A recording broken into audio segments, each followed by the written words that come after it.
अस्सलाम वालेकुम। Process costing में हमारे पास जो चार चीज़ें तो हमने हर क्वेश्चन में कंपलसरी निकालनी होती हैं। सबसे पहले इक्विवेलेंट प्रोडक्शन यूनिट्स या ईपीयू होते हैं।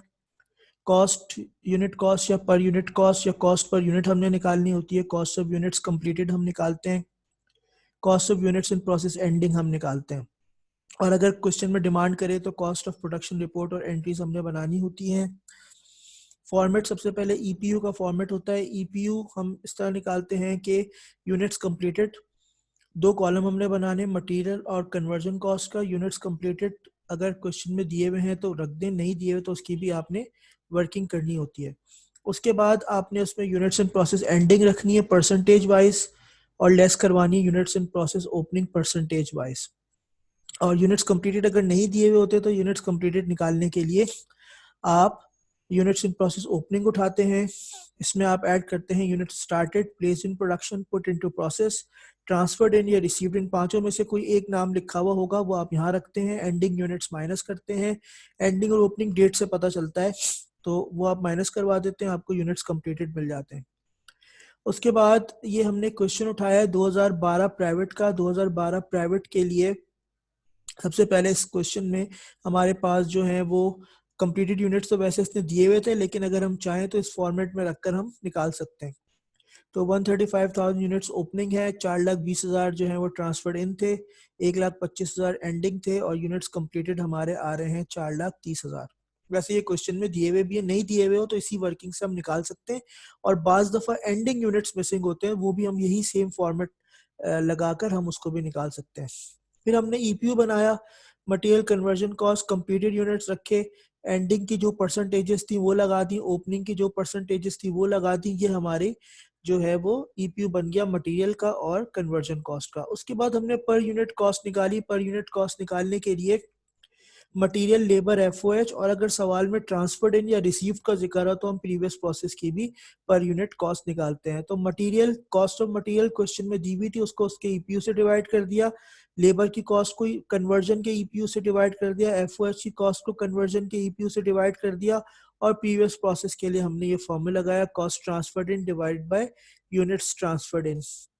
पर यूनिट कॉस्ट 4 आ गई, ऐड करवा दिया तो टोटल आपको पर यूनिट कॉस्ट 5.8196 जो है मिल गई। अच्छा, इसमें अगर आपके पास डेसिमल के बाद जो है वो नंबर्स आ रहे हैं तो आपने 4 डिजिट्स जो है या उठाने डेसिमल के बाद, तो आपके आंसर में एक्यूरेसी आती है और फिर आखिर में हम उसको वेरीफाई कर सकते हैं। दो चीज़ें निकालनी। तीसरी चीज़ जो इसमें बहुत इंपॉर्टेंट चीज़ है वो कॉस्ट ऑफ यूनिट्स कंप्लीटेड है। उसको निकालने के लिए आपने पहले एक कंसेप्ट समझना होगा। 4,30,000 यूनिट्स आपके जो कंप्लीटेड थे, उसमें 135,000 यूनिट्स जो है वो ओपनिंग है। हम first in first out method इस पे अप्लाई करते हैं प्रोसेस कॉस्टिंग में। तो पहले हमारे ओपनिंग यूनिट जो होते हैं उन्हें हमें 100% कंप्लीट करना होता है, और उसके बाद फिर हम करंट प्रोडक्शन लेते हैं। ये करंट प्रोडक्शन कैसे आती है? अगर मैं 430,000 यूनिट्स में से 135 ओपनिंग निकाल दूं, जो रिमेनिंग बचेगा वो करंट प्रोडक्शन होती है। अब मैं अगर यूनिट्स कंप्लीटेड की कॉस्ट निकालने जाऊं तो सबसे पहले एक कॉस्ट मुझे सवाल में 472,500 दी हुई है। ये cost of units in process opening है, और सवाल में उसने ये बताया है कि आपके जो ओपनिंग यूनिट्स हैं उस पर 50% मटेरियल लग चुका है और 15% जो है वो कन्वर्जन कॉस्ट का काम हो चुका है। मैंने 100% अगर कंप्लीट करना है अपनी यूनिट्स को, तो मैं क्या करूँगा, मैं रिमेनिंग परसेंटेजेस अप्लाई करूँगा। तो मटेरियल की तो मैं 50% ही लूँगा क्योंकि 50% लग चुका है। जब ये कन्वर्जन कॉस्ट की जो रिमेनिंग परसेंटेज आएगी वो 85% आएगी, तो मैं 85 लगाऊंगा। 100 में से अगर 15 निकाल दें तो 85% आपकी बचेगी। लेबर और एफओएच पर मैं 85 लगाऊंगा, उनकी पर यूनिट से मल्टीप्लाई कर दूंगा, 3 अमाउंट्स ये आ जाएंगी। इसको cost of units in process opening में ऐड कर दिया जाएगा तो आपको 135,000 यूनिट्स की 100% कॉस्ट मिल जाएगी। दूसरा, फिर हमने करंट प्रोडक्शन की इसी में ही कॉस्ट निकालनी है। वो ऐसे निकलेगी कि 295,000 यूनिट्स हमारे करंट प्रोडक्शन के हैं, इसमें ये 5.8196 हम ऐड कर देंगे तो हमारे पास एक अमाउंट ये आ गई। दोनों को ऐड करवा दें तो आपके पास कॉस्ट ऑफ यूनिट्स कंप्लीटेड आ जाएगी 4,30,000 यूनिट्स की। ये बहुत इंपॉर्टेंट चीज़ है, इसको आपने एहतियात से सॉल्व करना है। लास्ट पार्ट हमारा होता है हम cost of units in process at and निकालते हैं। तो cost of units in process at and निकालने के लिए हम जो यूनिट्स एंडिंग दिए हुए होते हैं उस पर जो परसेंटेजेस क्वेश्चन में गिवन होती हैं वो लगा देते हैं। पर यूनिट से मल्टीप्लाई करते हैं और इसमें हमने एक प्रीवियस प्रोसेस का भी इफेक्ट डालना होता है।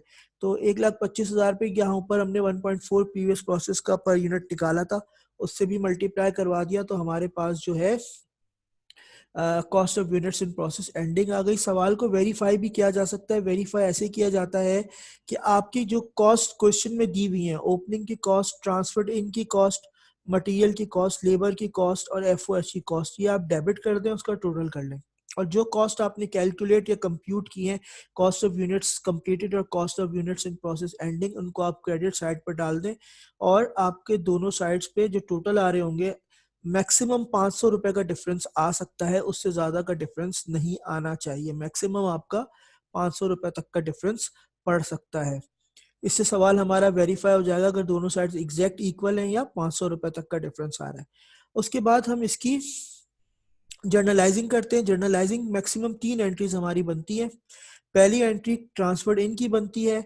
जिस डिपार्टमेंट में हम खड़े हुए हैं, अगर उसका नाम आपको इजीली पता चल जाएगा, जब एंट्रीज वो बनवाएगा तो नाम आपको बताएगा। तो रिसीविंग डिपार्टमेंट का जो वर्क इन प्रोसेस है उसको हम डेबिट करेंगे, और जहां से पिछले डिपार्टमेंट से हमारे पास ट्रांसफर्ड इन वाली कॉस्ट आ रही है वर्क इन प्रोसेस, उसके नंबर या नाम के साथ हम क्रेडिट कर देंगे। तो 588 हमने यहाँ रिसीव की है। दूसरी एंट्री बनती है मैन्युफैक्चरिंग कॉस्ट की। वर्क इन प्रोसेस, जिस प्रोसेस में हम खड़े हुए हैं उसके और डेबिट करके मटेरियल, लेबर के लिए पेरोल और एफओएच के लिए एफओएच अप्लाइड हम क्रेडिट कर देंगे। टोटल हम डाल देंगे वर्क इन प्रोसेस 2 में। और उसके बाद फाइनल एंट्री बनती है finish goods debit work in process credit. तो जो कंप्लीटेड हमने निकाली है कॉस्ट ऑफ यूनिट्स कंप्लीटेड, हम इसमें डाल देंगे। तो ये 3 एंट्रीज मैक्सिमम बनाई जाती हैं। अगर इन प्रोसेस ट्रांसफर्ड इन नहीं दिया हुआ तो ट्रांसफर्ड इन वाला ये वाली एंट्री हमारी उड़ जाती है, स्किप हो जाती है, फिर हम ये 2 एंट्री बनाते हैं। लेकिन नॉर्मली जब वो एंट्रीज मांगता है तो वो ये तीनों एंट्रीज आपसे पूछता है। और फाइनली इसमें एक अदद कॉस्ट ऑफ प्रोडक्शन रिपोर्ट बनती है। कॉस्ट ऑफ प्रोडक्शन रिपोर्ट, जितना भी काम हमने ऊपर किया है वही सारे का सारे एक रिपोर्ट की शक्ल दे दें एंट्रीज के अलावा, तो हमारी कॉस्ट ऑफ प्रोडक्शन रिपोर्ट आ जाती है। तो यहाँ पर आपने अपनी कंपनी का नाम लिखना है, कॉस्ट ऑफ प्रोडक्शन रिपोर्ट जिस मंथ के लिए वो आपने मेंशन करनी है। क्वांटिटी शेड्यूल इसका पहला पार्ट होता है, जिसमें हमारे सिर्फ यूनिट्स आते हैं, ओपनिंग यूनिट्स, ट्रांसफर्ड इन यूनिट्स या प्लेस्ड इन प्रोडक्शन, या जो भी नाम दिया हुआ है पुट इनटू प्रोसेस स्टार्टेड, वो आपने यहाँ लेने हैं, उसका टोटल करना है। फिर आपने जो है यूनिट्स कंप्लीटेड और एंडिंग के यूनिट्स लिख के उसका टोटल करना है। ये दोनों टोटल आपके सेम होने चाहिए। कॉस्ट चार्ज टू प्रोडक्शन इसकी दूसरी हेडिंग है, जिसमें आपने यूनिट कॉस्ट और टोटल कॉस्ट के 2 कॉलम बनाने हैं। Cost of units in process opening आपने जो है उसको टोटल कॉस्ट में डालना है, इसकी पर यूनिट नहीं होती। ट्रांसफर्ड इन की कॉस्ट और पर यूनिट आपने डालनी है, और ओपनिंग की कॉस्ट और ट्रांसफर्ड इन की कॉस्ट का आपने टोटल कर देना है, और ये 1.4 एज इट इज नीचे आ गया। मटेरियल की कॉस्ट उसकी पर यूनिट, लेबर की कॉस्ट उसकी पर यूनिट और एफओएच की कॉस्ट उसकी पर यूनिट जो हमने निकाली हुई है। यूनिट कॉस्ट का भी टोटल करना है और टोटल कॉस्ट का भी आपने टोटल कर लेना है। फिर तीसरी हेडिंग इसमें होती है cost accounted for. Cost accounted for में हमने कॉस्ट ऑफ यूनिट्स कंप्लीटेड जो हमने निकाली होती है और cost of units in process ending जो हमने निकाला होता है वो हम यहाँ डाल देते हैं। तो ये हमारी रिपोर्ट होती है जिसके 3 पोर्शन होते हैं, quantity schedule, cost charge to production और कॉस्ट अकाउंटेड फॉर।